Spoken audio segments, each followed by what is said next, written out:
Well, one of the demands of the American Secretary of State, Antony Blinken, to try to stabilise the Middle East is that Israel ends attacks by Israeli settlers on Palestinians in the other occupied territory, the West Bank.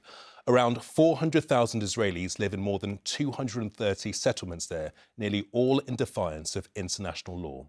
And settler attacks on Palestinians have been rising.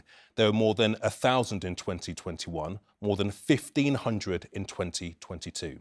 And there will be another record this year with at least 186 attacks in just the last 4 weeks since the war began, in which at least 8 Palestinians have been killed and hundreds forced from their homes.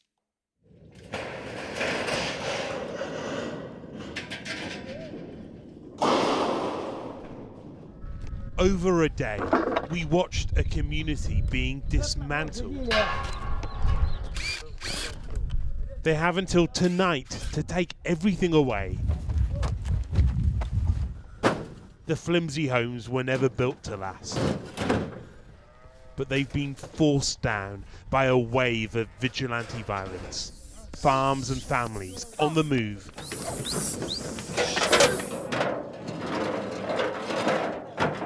The Al-Tal family are the last to leave the village, and after a final prayer,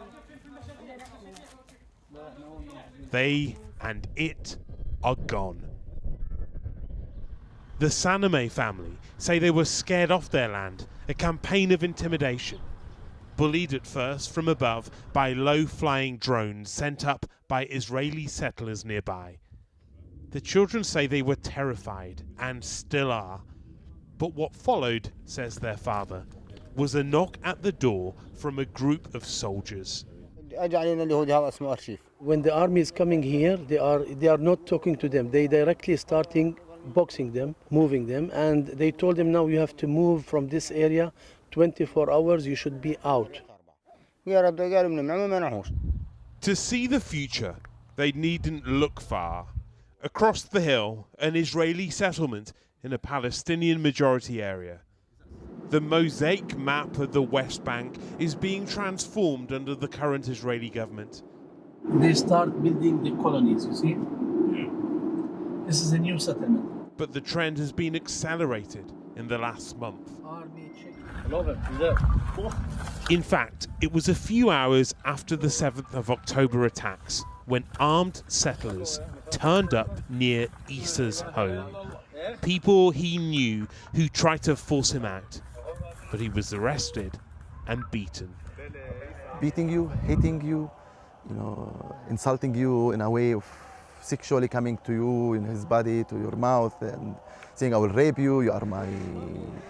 threatening to shoot you anytime, and bad words, threats, and beating you, hitting you everywhere. As he talks, an army vehicle creeps past. He and we are being watched.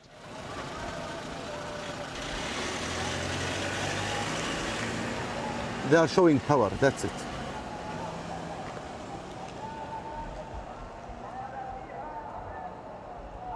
The objective of some settlers is being pursued with new anger. To chip away at the land Palestinians hoped would form part of a state. Land many of them say they have a right to. Hey! But this is the consequence. Home for a generation and no more.